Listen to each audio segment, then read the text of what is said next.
Bundle থাকলে প্রতি সেনমানিতে টাকা বাঁচবে। বিকাশ সেনমানি বান্ডেল কিনে জিতুন প্রতি লেনদেনে। তীব্র গরমে হাঁসফাঁস করছে চুয়াডাঙ্গার জনজীবন। বেলা গড়ানোর পর থেকেই রোদে প্রচণ্ড তাপে বাড়ছে গরমের অনুভূতি, বাতাসেও মিলছে না স্বস্তি। গত কয়েকদিনে তাপপ্রবাহের কারণে অসুস্থ হয়ে পড়েছে শিশু ও বয়স্করা। হাসপাতাল কর্তৃপক্ষ জানিয়েছে, গরমের কারণে অসুস্থ হয়ে বয়স্কদের পাশাপাশি শিশুরাও চিকিৎসা নিতে আসছেন।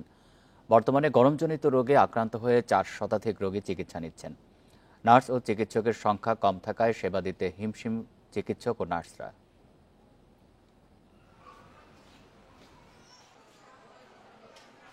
অতিরিক্ত গরমের চাপে ছেলেপিলে এখন অসুস্থ হয়ে যাচ্ছে, এখন ডায়রিয়া হয়েছে। কাল থেকে একবার এখনো ছেলেপিলে সুস্থ হয়নি। আমি 3-4 দিন থেকে আজকে এই গরমে, অতিরিক্ত গরম, ঠান্ডা, জ্বর, কাশি। হাসপাতালে ডায়রিয়া, পেটে ব্যথা বা বমিতে আক্রান্ত হয়ে অনেক রোগীর চাপ আমাদের সামলাতে হচ্ছে এবং এক কথায় আমাদের সদর হাসপাতালে, বিশেষ করে চুয়াডাঙ্গা সদর হাসপাতালে জনবল সংকটের কারণে আমাদের এই রোগীদের ব্যাপক চাপ সামলাতে আমাদেরকে হিমশিম খাওয়া লাগছে। বরিশাল শেরেবাংলা মেডিকেল কলেজ হাসপাতালে রোগ নির্ণয়ে 26টি নতুন মেশিন স্থাপন করা হয়েছে। প্রতিদিন 1000 রোগ নির্ণয় পরীক্ষা করা হচ্ছে হাসপাতালে। খরচ হচ্ছে সর্বনিম্ন 20 টাকা থেকে সর্বোচ্চ 1000 টাকা পর্যন্ত।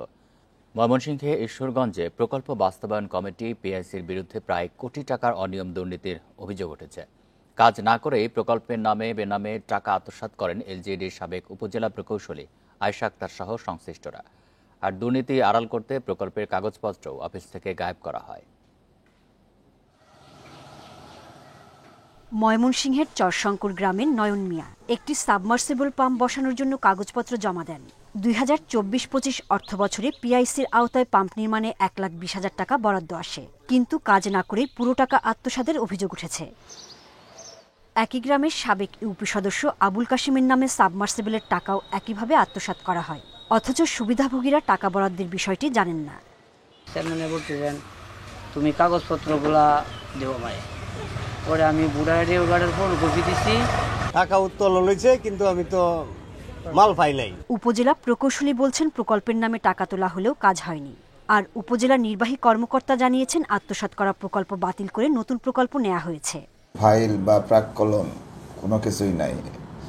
এটা সম্পূর্ণ ইউনো অফিস থেকে নিয়ন্ত্রণ করা হয়। ওইখানে আদৌ ফাইল আছে না নাই তাও আমার জানা নাই।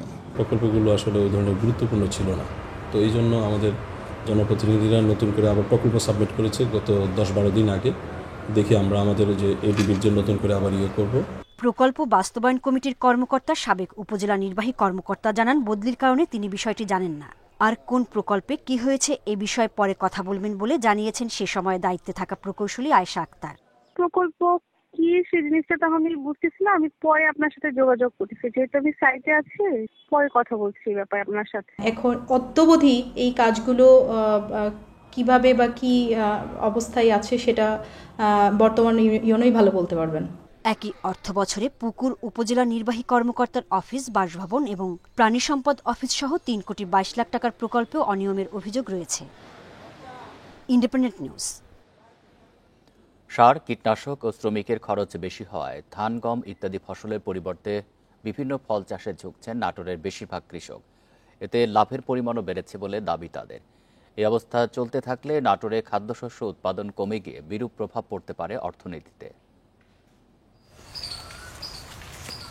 নাটোরের একদিকে হালতি বিল, অন্যদিকে চলন বিল। বর্ষায় বিলগুলো পানিতে টইটম্বুর থাকলেও শুকনো মৌসুমে বিস্তীর্ণ এলাকা জুড়ে ধান, গম, পাট সহ বিভিন্ন ফসল আবাদ হতো। তবে এখন পাল্টে গেছে সে চিত্র। কৃষকরা রবি শস্যের বদলে আবাদ করছেন আম, লিচু সহ বিভিন্ন ফল। কৃষকরা জানিয়েছেন, রবি শস্য আবাদে দিন দিন খরচ বেড়েই যাচ্ছে, তবে সে তুলনায় তেমন লাভ হয় না। আবহাওয়ার প্রভাব, কীটনাশকের মূল্যবৃদ্ধি, সার ও শ্রমিকের সংকটে হিমশিম খেতে হয় কৃষকদের। অন্যদিকে আম, লিচু সহ বিভিন্ন ফল আবাদে লাভ হয় বেশি। আবাদ করতে যা সার পাচ্ছি না, সার নিতে গেলে অনেক ডিলার কাছে গেলে পারে ওই সরকারি সার নাই। কৃষিকাজে লোকজন খাটায় কাজ করব, সেই খাটায় গেলে আমাদের টাকা পয়সা আরো বেশি খরচ হচ্ছে। কোনো ফসল করে লাভবান হতে পারতেছি না, তাই আমরা এখন এই লেবু বাগান, লিচু বাগান করে জীবিকা নির্বাহ করার চেষ্টা করতেছি। জেলা হর্টিকালচার সেন্টারের হিসাব বলছে 2021-22 অর্থ বছরে ফল চাষ হয়েছিল 9,862 হেক্টরে। প্রতি বছর ধাপে ধাপে বেড়ে এখন 11,000 হেক্টরের বেশি জমিতে আবাদ হচ্ছে বিভিন্ন ফল। মূলত আম যেটি অসময়ে আবাদের জন্য উৎসাহিত করা হচ্ছে এবং বিভিন্ন ধরনের ভ্যারাইটিও এসছে যেগুলো অসময়ে আবাদ হচ্ছে এবং অসময়ে আবাদ হওয়ার জন্য কৃষকরা দাম পাচ্ছে। তবে সারের সংকট নেই বলে দাবি কৃষি বিভাগের, আর এ নিয়ে কেউ কারসাজি করলে আইন অনুযায়ী ব্যবস্থা নেওয়া হবে বলে জানিয়েছে জেলা প্রশাসন। ডিলাররা অধিক মূল্যে যে সার বিক্রি করে এই ধরনের কোনো অভিযোগ বা কোনো রকমের কোনো কমপ্লেইন আমাদের কাছে আসেনি। যদি আমরা এই ধরনের কোনো অভিযোগ পাই সে বিষয়ে আমরা প্রয়োজনীয় ব্যবস্থা নিব। চলতি বছর নাটোরে ধান, গম, পাট সহ অন্যান্য ফসলের আবাদ হয়েছে 1,57,000 হেক্টর জমিতে। গেল 4 বছরে কমেছে 2,000 হেক্টর। Independent news. মাঠে অসদাচরণের কারণে হৃদয়কে একবার নিষেধাজ্ঞার শাস্তি ভোগের পর দ্বিতীয়বার শাস্তি দেয়া হাস্যকর বলে মন্তব্য করেছেন তামিম ইকবাল। পূর্ব নির্ধারিত কোনো ঘোষণা ছাড়াই ক্রিকেটারদের সঙ্গে শুক্রবার আলোচনায় বসেন বিসিবি সভাপতি। প্রকাশ্যে ক্রিকেটারদের ফিক্সিংয়ের পরীক্ষা নেয়া, সন্দেহদের তালিকা সবার সামনে নিয়ে আসার তীব্র প্রতিবাদ জানান ক্রিকেটাররা। হৃদয়ের ঘটনা ছিল স্পটলাইটে, তবে তামিমের পর বিসিবিতে সোহান, মাহমুদুল্লাহ মিঠুনদের দেখে ধারণা পাওয়া যায় ইস্যু আরও আছে। 12টায় সংবাদ সম্মেলনের কথা থাকলেও সেটা হয়নি। অপেক্ষা বাড়ে, খবর আসে বিসিবি সভাপতি আলোচনা করতে চান তামিমদের সাথে। ফারুক আহমেদ বিসিবিতে আসার পর প্রায় 3 ঘন্টা চলে মিটিং। ক্রিকেটাররা একের পর এক তুলে ধরেন ঘরোয়া ক্রিকেটের নানা অসঙ্গতি। হৃদয়ের ঘটনা বেশি হাস্যকর লেগেছে তামিমের কাছে। ওর যে পানিশমেন্টটা ছিল সে কিন্তু অলরেডি সার্ভ করে নিয়েছে। এখন 2টা ম্যাচ খেলার পর কালকে শুনলাম যে তাকে আবার সাসপেন্ড করছে। এটা কোন রুলে, কোন দিকে, কিভাবে করছে এটা আমার কাছে জানা নাই। সো এই জিনিস নিয়ে আমরা খুব ওয়ারিড ছিলাম। এটা actually it was very funny. এটা কোনোভাবেই সাসপেন্ড হতে পারে না, বিকজ যে ছেলে অলরেডি সাসপেনশন হয়েছে, তাকে বিসিবি অ্যালাউ করেছে খেলার জন্য 2 ম্যাচ, তাকে আবার আপনি কিভাবে সাসপেন্ড করতে পারেন? শাইনপুকুর গুলশান ম্যাচের সন্দেহ তালিকায় থাকা 2 ক্রিকেটারকে যেভাবে পরীক্ষা করা হয়েছে তারও প্রতিবাদ জানান তামিমরা। কাউকে এটার কোনো অধিকার নাই আপনি ওই 2টা ছেলেকে নিয়ে যায় মিডিয়ার সামনে তাকে দিয়ে অ্যাক্টিং করাবেন। এটা ওয়ার্ল্ডে কোনো অ্যান্টি কারাপশন বা কোনো জায়গায় এই নিয়ম নাই। আপনি ওই 2টা ছেলেকে বেজ্জত করবেন মিডিয়ার সামনে, সেম জিনিসটা অ্যাক্টিং করায়। So this are an insult towards cricketers. এই জিনিস নিয়ে আমরা এক ফোঁটাও হ্যাপি ছিলাম না। বিপিএলের ফিক্সিং ইস্যুতে বিসিবির আকুর ভূমিকা নিয়েও প্রশ্ন তোলেন তামিম। কেউ যদি দোষী হয় আমরা সব ক্রিকেটাররা চাই তার পানিশমেন্ট হোক, তার যতটুকু শাস্তি দেওয়া সম্ভব দেওয়া হোক। হোয়াট ইফ ওখান থেকে 2 জন নির্দোষ বা 8 জন নির্দোষ, এভাবে করে নামগুলা লিক করে দেওয়া publicly, it is again insult towards cricketers. বড় দুর্ঘটনার পর শারীরিক অবস্থা ভালো আছে বলে জানিয়েছেন তামিম। কঠিন হলেও 3 মাস পর ব্যাট হাতে নিতে চান বাংলাদেশের সবচেয়ে সফল batter. Mazharul Islam, independent news. Tamim Iqbal সহ কতিপয় ক্রিকেটারদের চাপে তাহিদ হৃদয়ের শাস্তি 1 বছর পেছালো বিসিবি। নজিরবিহীনভাবে তৃতীয়বারের মতো মোহামেডান অধিনায়কের শাস্তি বদলেছে দেশের ক্রিকেটের সর্বোচ্চ নিয়ন্ত্রক সংস্থা। বিসিবির একটি সূত্র জানিয়েছে হৃদয় তার বাকি 1 ম্যাচে নিষেধাজ্ঞা ভোগ করবেন ঢাকা প্রিমিয়ার লিগের পরের আসরের প্রথম ম্যাচে। এই সিদ্ধান্তের পর এবারের সুপার লিগে মোহামেডানের হয়ে বাকি 2 ম্যাচ খেলতে হৃদয়ের আর কোনো বাধা নেই। মিরপুরে কালই তাদের খেলা আছে গাজী গ্রুপ ক্রিকেটার্সের বিপক্ষে। হৃদয়কে ম্যাচ রেফারির দেয়া 2 ম্যাচের নিষেধাজ্ঞার সিদ্ধান্ত বিসিবির আম্পায়ার্স বিভাগ কমিয়েছিল নিয়ম না মেনে, যার জেরে বিসিবি থেকে পদত্যাগ করেন বাংলাদেশের একমাত্র এলিট আম্পায়ার শরফুদ্দৌলা সৈকত।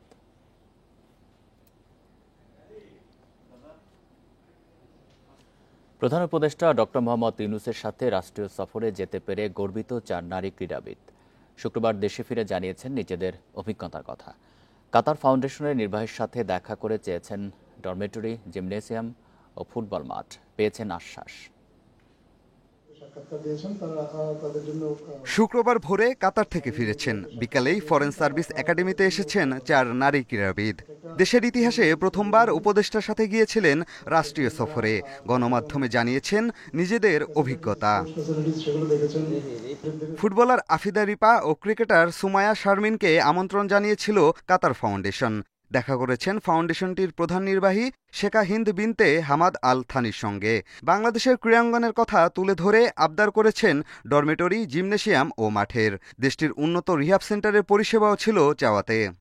অন্যান্য গেমগুলো তেমন আরো ফ্যাসিলিটিস পায় না, আমরা তো তাও কম বেশি পাইতেছি।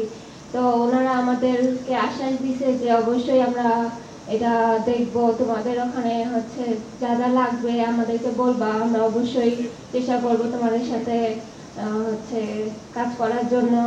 স্পোর্টস অবকাঠামোতে কাতার অনেক উন্নত, তবে দেশটিতে ক্রিকেটের জনপ্রিয়তা নেই। এই জায়গায় কাতারের পাশে থাকার আশ্বাস দিয়েছে বাংলাদেশ। বিশেষ করে আমাদের মেন ছিল যে ওই দেশের ক্রিকেটটা কোনোভাবে সচল করা যায় কিনা, আমরা ওইটা নিয়ে কথা বলছিলাম ওনার সাথে। ওখানে যে রিহ্যাব সেন্টারটা আছে, মানে ইনজুরি রিহ্যাব সেন্টারটা, ওটা বিশ্বমানের, আমাদের জন্য ভালো ফ্যাসিলিটি দেওয়ার চেষ্টা করবে। কাতার সফরে ক্রীড়াঙ্গনে যে নতুন অভিজ্ঞতা হলো তা এখানেই সীমাবদ্ধ রাখতে চায় না অন্তর্বর্তী সরকার। ক্রীড়াবিদদের নিয়ে ভবিষ্যতেও এমন সফরের আয়োজনের প্রতিশ্রুতি মিলেছে। এটা ধারাবাহিকতায় আরো অনেক দেশ আছে বা আরো অনেক প্রতিষ্ঠান আছে যাদের সাথে পরবর্তীতে মাননীয় প্রধান উপদেষ্টা বিভিন্ন সময় আলোচনা করবেন বা ওনার সাথে কথা হবে, তখন ক্রীড়াক্ষেত্রে সহযোগিতার বিষয়টা উনি ভুলে যাবেন না বা এটাকে উপেক্ষা করবেন না। 2022 সালে ফুটবল বিশ্বকাপের আয়োজক ছিল কাতার। মেসি, রোনালদো, নেইমাররা খেলেছেন এমন স্টেডিয়াম ঘুরতে পেরে রোমাঞ্চিত 4 নারী ক্রীড়াবিদ। কাতারের উন্নত একাডেমি বাংলাদেশে না থাকার আক্ষেপ তাদের। পিয়াস সাহা, ইন্ডিপেন্ডেন্ট নিউজ, ঢাকা। মৌসুমের তৃতীয় ঢাকা ডার্বি।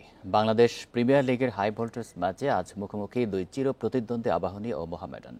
সাম্প্রতিক ফর্মে দারুণ আত্মবিশ্বাসী মোহামেডান। প্রথম শিরোপা জয়ে সর্বস্ব উজাড় করে দেওয়ার বার্তা মোহামেডান কোচের। অন্যদিকে নিখুঁত ফুটবল খেলার লক্ষ্য আবাহনী কোচ মারুফুলের। কুমিল্লায় ম্যাচ শুরু বেলা 3:30টায়। কুমিল্লায় ঐতিহ্যের ঢাকা ডার্বি, মুখোমুখি দেশের দুই ক্লাব আবাহনী ও মোহামেডান। দুই দলের মাঠের লড়াই যত না দক্ষতা কৌশলের, তার চেয়ে বেশি স্নায়ু, সাহস ও মানসিকতার। লিগ ম্যাচে জিতলেও ফেড কাপের সুবিধা করতে পারেনি মোহামেডান। বিদেশহীন আবাহনীর কাছে হার 1-0 গোলে। অতীত নিয়ে মাথা ঘামাতে চান না মোহামেডানের কোচ আলফাজ। ম্যাচ জিতে প্রথম লিগ শিরোপা জয়ের আরও কাছে যেতে চান।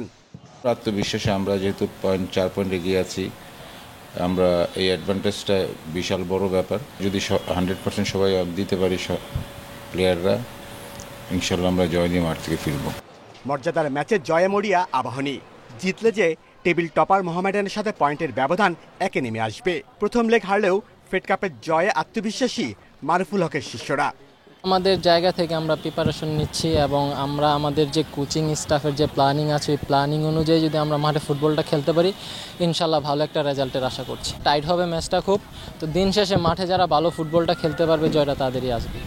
মাঠের লড়াইয়ের পাশাপাশি ডাগ আউটে নজর থাকবে সবার। দুই দলের দেশীয় কোচের প্র্যাকটিসের ওপর নির্ভর করছে অনেক কিছু।